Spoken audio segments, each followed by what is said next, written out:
One storm actually, meanwhile, as we talk, that one storm, apparently a little bit of a push coming in there from the Terrans while they tried to push on the Terrans. Push from the Protoss on the Terrans, I'm sorry, where they got off one storm, but now there has been a switch, so it's going to be Luxury up against Leta. 6 minutes, go boys, go. Still a huge army on the ground by the Protoss, just managed to build so fast, so quickly. Inactive SCVs all over the place. Not anything. We're going to see what all these forces are going to converge on the 3 o'clock position. That's going to be horrible. The defensive line does not really last up. There are more forces now moving up, just not ready to defend this 3 o'clock position. Luxury looking kind of apprehensive as he sends forces to the location. You can see he has really, if he tries to go with 3 o'clock, he's in a very good position overall because his reinforcements coming in very quick, and the commentator just made a sound, and that was really weird. So huge amount of tanks on the field. So if the Zealots actually don't manage to come in and drag the mines with them, is going to be in a bad position. Arbiter coming in first, a bunch of mines being dragged. Ooh, once this goes out, hits a lot of tanks, but these Dragoons are instantly going to be forced back. So just one sudden mistake that doesn't really accomplish much. Leta showing us his epic Terran play, or actually pushes back, uses some of the Goliaths to actually push back the Dragoons. So no damage really, no really heavy damage done. Just the Protoss losing some Zealots. Huge tank line. Scan goes off just to spot the positions. I wonder if the guys in this position, they are actually argue over hotkeys. No, guys, I'm the Terran player. Leta's like, no, guys, seriously, I'm the Terran player. Well, let me decide what the freaking hotkeys are, okay? Seriously, you guys, you're a Protoss player, you're a Zerg player. Let me decide what the freaking hotkeys are for my freaking race, okay?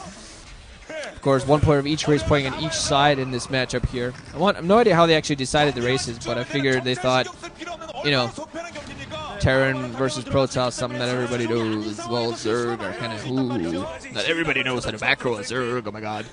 They're most likely aiming to have like one huge, massive macro battle. So they thought Terran versus Protoss, why not? Let's see, Terran finally have that 6 o'clock, they have that third base, but they've been behind on bases the entire time. Protoss at this time have a natural expansion at the upper right hand, but the outer force is converging on that. Meanwhile, just as that happens, counterattack on the natural expansion of the Terrans going from a lot of Protoss. There are some tanks going to be sieging up, but I don't think they're going to have enough. And yet, there you go, instantly attacking forces that were coming up on that upper right position going to come in to defend. They actually managed to catch all these Dragoons from behind just to try to moving an attack. We're going to see what they actually managed to do it in sort of pinch war. A lot of Dragoon blood raining on the ground. We're going to see what Luxury actually gets in a lot of trouble. Yeah, he looks like he's in a lot of trouble. Doesn't look very happy. There are those Protoss there. We're going to see what any storms actually come up. One storm goes off. Actually, I think managed to hit some of the tanks, but the tanks will siege them, and all the Dragoons are actually going to be in a lot of trouble. All getting in, they're still coming in on the natural expansion. Some SCVs being pulled off the line.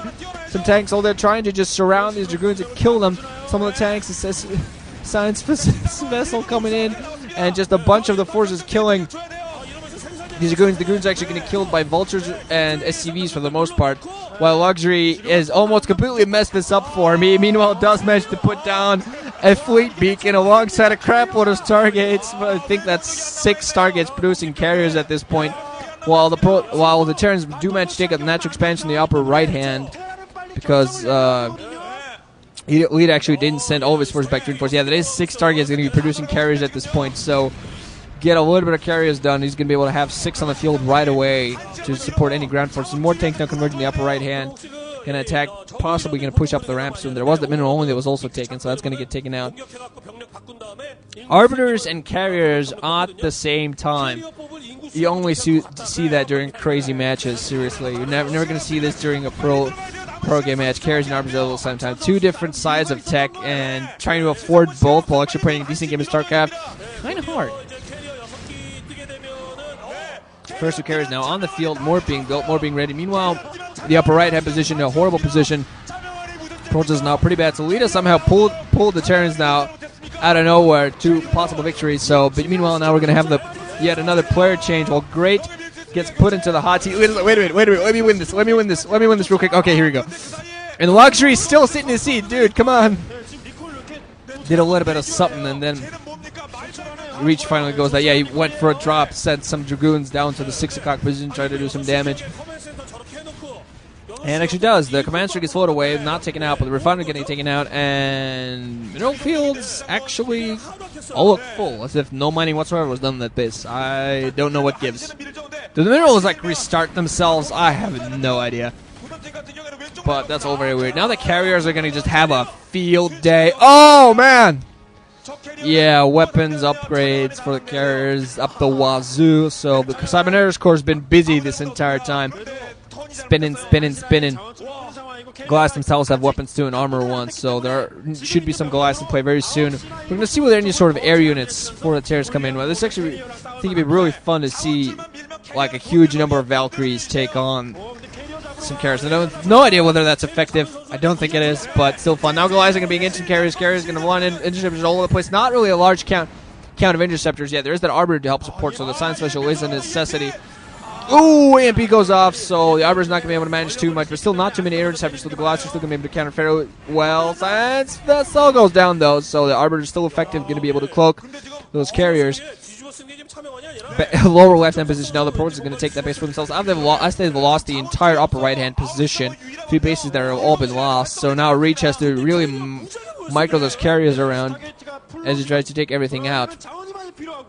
Which is to get his team, get the challenge team back into the game. Yeah, challenge team and passion team. That's so Korean, for lack of a better word. I don't know. Passion team, challenge team. My mind is warped by StarCraft anime and other less child-friendly things. Goliath's gonna take out. Oh, Arbiter! No! Arbiter only needs one shot to be taken out. Storm goes up, hitting some of the Goliaths, but now the Arbiter's still in play. Probably gonna take it out. Yeah, the Arbiter goes down there, but then also Dragoons alongside a High Templar is gonna be able to support those forces on the ground. So Reach not gonna be able to completely. Reach gonna be able to support himself pretty well there, going to be able to hold back. Meanwhile, the Terrans now expanding the upper right-hand position, going to take all that, which they managed to destroy. Meanwhile, put down a huge position in the middle, siege up a bunch of those tanks, try to intercept any force on the ground, but meanwhile, having those Goliaths blocked as they try to attack those carriers. The control group of carriers at this point, Scan's also going off there just in case of an Arbiter, and just to have range for those Goliaths. Meanwhile, Zealot's not going at the third position, going to be able to take out a lot of forces. Still a lot of Goliaths trying to engage those carriers. I'm not quite sure if the Goliaths are in a large enough number. Just really trying to engage and trying to keep those carriers out of the play pretty much. That's what the Terran wants to do. Keep those carriers out of play. Keep those intercepted count down.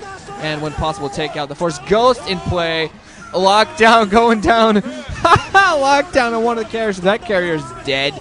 One carrier goes down, so yeah, pretty quickly. One carrier goes down very quickly when you have a lockdown on that. Another lockdown, another carrier. Meanwhile, bases at the upper right now, OP put down, and a nuclear solo being readied by the Terrans. Holy crap.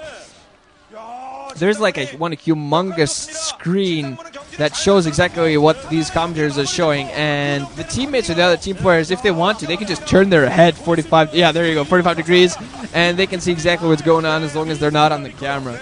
I'm not quite sure like all the players are doing that, though. It's a lot more fun to just actually try to play this a semi-serious game. The third position almost gets massacred, but Goliaths to the rescue that killed the Zealots.